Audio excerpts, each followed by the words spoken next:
friends, you have to study focused. See this video. നമ്മളിന്ന് പറയാൻ പോകുന്നത് എങ്ങനെ ഫോക്കസ്ഡ് ആയിട്ട് പഠിക്കാമെന്നാണ്. നമ്മുടെ സ്റ്റഡി പ്ലേസ് ആണ് നമ്മുടെ ഇമ്പോർട്ടൻ്റ് ആയിട്ടുള്ള കാര്യം. നമ്മുടെ സ്റ്റഡി പ്ലേസിൽ നല്ല വെളിച്ചവും കാറ്റും ഒക്കെ കടക്കുന്ന ഒരു സ്ഥലമായിരിക്കണം. പഠിക്കാനുള്ള പുസ്തകം മാത്രമായിരിക്കണം നമ്മുടെ ടേബിളിൽ. പഠിക്കാൻ വേണ്ടി ഇരിക്കുമ്പോൾ എല്ലാ കാര്യങ്ങളും ഫ്രീ ആക്കിയിരിക്കുക, നമ്മുടെ മൈൻഡ് ഫ്രീ ആക്കിയിരിക്കുക. Stay focused keep going. നിങ്ങളിത് കേട്ടിട്ടുണ്ടോ?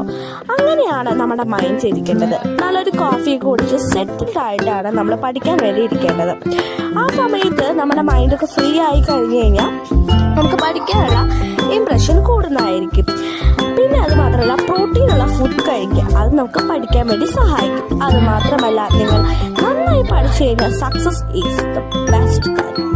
നമുക്ക് സക്സസ് കിട്ടാൻ വേണ്ടി ഹാർഡ് വർക്ക് അല്ല, സ്മാർട്ട് വർക്കാണ് വേണ്ടത്. സ്മാർട്ട് വർക്ക് എന്താന്ന് പറയുന്ന ഒരു വീഡിയോ ഞാൻ ഡീറ്റെയിൽ ആയിട്ട് ഇടുന്നതായിരിക്കും. എത്രയുള്ളൂ ഇന്നത്തേക്ക്. Bye bye, love you.